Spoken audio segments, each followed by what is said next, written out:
ಹಳ್ಳಿಯ ತುದಿಯಲ್ಲಿ ಕೆಂಪು ಮಣ್ಣಿನ ದಾರಿಯ ಪಕ್ಕದಲ್ಲಿ ಒಂದು ಚಿಕ್ಕ ಮಣ್ಣು ಮನೆ ಇತ್ತು. ಆ ಮನೆಯ ಮುಂದೆ ಬೆಳಗಿನ ಜಾವ ಎದ್ದು ಕಾಣಿಸುತ್ತಿದ್ದವನು ರಾಮಯ್ಯ. ಅವನು ಶ್ರಮಜೀವಿ ರೈತ. ಸೂರ್ಯೋದಯಕ್ಕೂ ಮುಂಚೆ ಅವನ ದಿನ ಶುರುವಾಗುತ್ತಿತ್ತು. ಸೂರ್ಯಾಸ್ತದ ನಂತರ ಮಾತ್ರ ಮುಗಿಯುತ್ತಿತ್ತು. ಅವನ ಕೈಗಳ ಮೇಲೆ ಗಟ್ಟಿಯಾದ ಕಾಲುಸಿರುಗಳು, ಬೆನ್ನ ಮೇಲೆ ಬಿಸಿಲಿನ ಗುರುತು, ಮುಖದಲ್ಲಿ ದಣಿವಿನ ನಡೆಯೂ ಅಚ್ಚಳಿಯದ ನಿಶ್ಚಯ, ಇವೆಲ್ಲವೂ ಅವನ ಶ್ರಮದ ಸಾಕ್ಷಿಯಾಗಿದ್ದವು. ರಾಮಯ್ಯನ ಹೆಂಡತಿ ಗೌರಿ ಮಾತ್ರ ಅವನಿಗೆ ಸಂಪೂರ್ಣ ವಿರುದ್ಧ.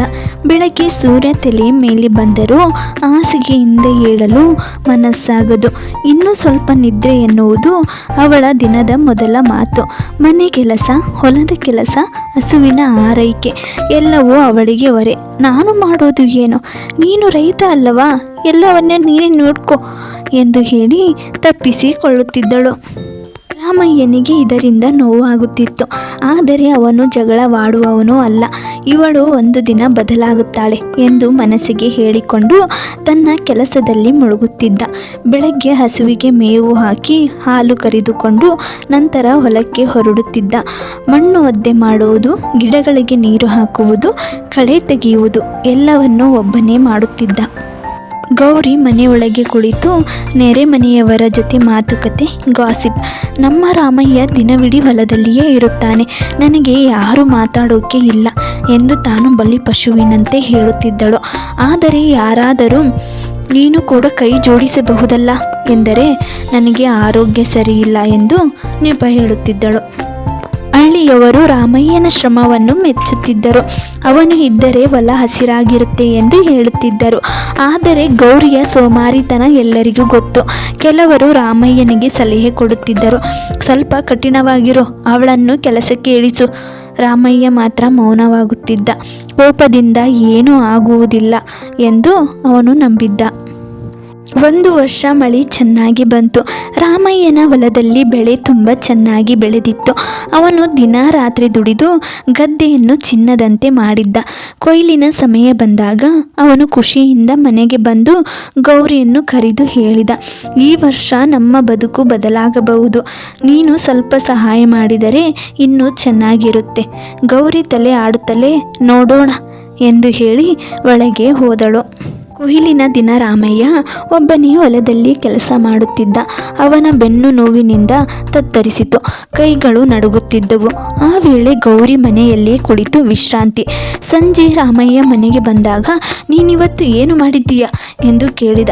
ಗೌರಿ ನಗುತ್ತಾ, ಮನೆಯನ್ನೇ ನೋಡಿಕೊಂಡೆ ಎಂದು ಉತ್ತರಿಸಿದಳು.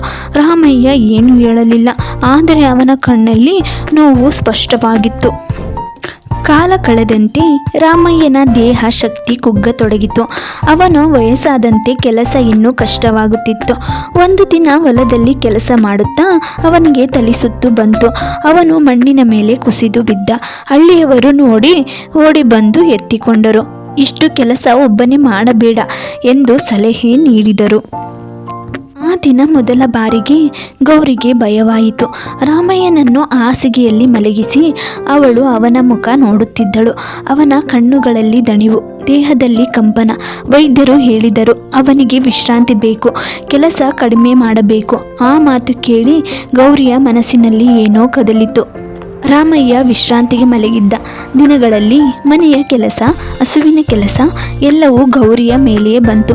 ಮೊದಲ ದಿನವೇ ಅವಳಿಗೆ ಗೊತ್ತಾಯಿತು, ಒಂದು ದಿನದ ಕೆಲಸವು ಎಷ್ಟು ಕಷ್ಟವೋ. ನೀರು ತರಲು ಹೋಗುವುದು, ಅಡುಗೆ ಮಾಡುವುದು, ಹಸುವಿಗೆ ಮೇವು ಹಾಕುವುದು ಎಲ್ಲವೂ ಅವಳಿಗೆ ಹೊಸ ಅನುಭವ. ಅವಳ ಕೈಗಳಲ್ಲಿ ಬೊಬ್ಬೆ ಬಂತು, ಬೆನ್ನು ನೋಯಿತು.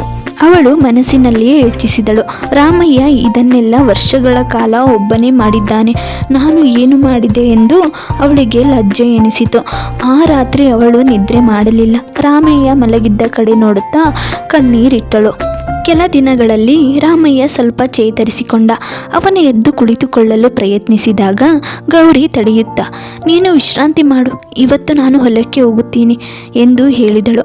ಆ ಮಾತು ಕೇಳಿ ರಾಮಯ್ಯ ಆಶ್ಚರ್ಯಪಟ್ಟ. ನಿಜವಾ ಎಂದ. ಗೌರಿ ತಲೆ ಆಡುತ್ತಲೇ ಹೌದು ಎಂದಳು. ಮೊದಲ ದಿನ ಗೌರಿ ಹೊಲಕ್ಕೆ ಹೋದಾಗ ಅವಳಿಗೆ ಎಲ್ಲವೂ ಅಪರಿಚಿತ. ಮಣ್ಣಿನ ವಾಸನೆ, ಬಿಸಿಲಿನ ತಾಪ, ಗಿಡಗಳ ನಡುವೆ ನಡೆಯುವುದು ಎಲ್ಲವೂ ಕಷ್ಟ. ಆದರೆ ಅವಳು ಹಿಂತಿರುಗಲಿಲ್ಲ. ರಾಮಯ್ಯ ಹೇಳಿದಂತೆ ಕೆಲಸ ಮಾಡಲು ಪ್ರಯತ್ನಿಸಿದಳು. ಸಂಜೆ ಮನೆಗೆ ಬಂದಾಗ ಅವಳ ಬಟ್ಟೆ ಕಲೆಗಳಿಂದ ತುಂಬಿತ್ತು. ಕೈಗಳು ನೋವಿನಿಂದ ನಡುಗುತ್ತಿದ್ದವು. ಆದರೆ ಅವಳ ಮುಖದಲ್ಲಿ ಒಂದು ವಿಚಿತ್ರ ತೃಪ್ತಿಯಿತ್ತು. ಒಂದು ದಿನ ಗೌರಿ ರಾಮಯ್ಯನಿಗೆ ಹೇಳಿದಳು, ನಾನು ಇಷ್ಟು ದಿನ ನಿನ್ನ ಶ್ರಮವನ್ನು ಅರ್ಥ ಮಾಡಿಕೊಳ್ಳಲಿಲ್ಲ, ಕ್ಷಮಿಸು. ರಾಮಯ್ಯ ಮೌನವಾಗಿ ನಗಿದ. ಬದಲಾಗಿದ್ದೀಯಲ್ಲ, ಅದೇ ಸಾಕು ಎಂದು ಹೇಳಿದ. ಆ ವರ್ಷ ಅವರ ಹೊಲದಿಂದ ಉತ್ತಮ ಆದಾಯ ಬಂತು.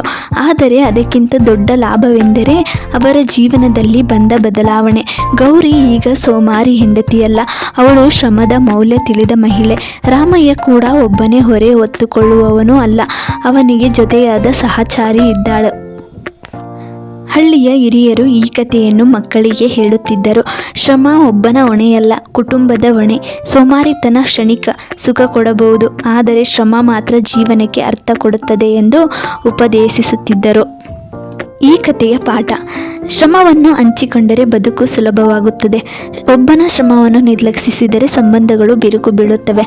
ಅರ್ಥ ಮಾಡಿಕೊಳ್ಳುವಿಕೆ ಮತ್ತು ಬದಲಾವಣೆ ಇದ್ದರೆ ಯಾವುದೇ ಕುಟುಂಬವು ಸಂತೋಷವಾಗಿರಬಹುದು. ಇಂತಹ ಇನ್ನಷ್ಟು ಕಥೆಗಳಿಗಾಗಿ ಈ ಚಾನಲನ್ನು ಈ ಕೂಡಲೇ ಸಬ್ಸ್ಕ್ರೈಬ್ ಮಾಡಿಕೊಳ್ಳಿ, ಲೈಕ್ ಮಾಡಿ, ಶೇರ್ ಮಾಡಿ, ಕಮೆಂಟ್ ಮಾಡಿ.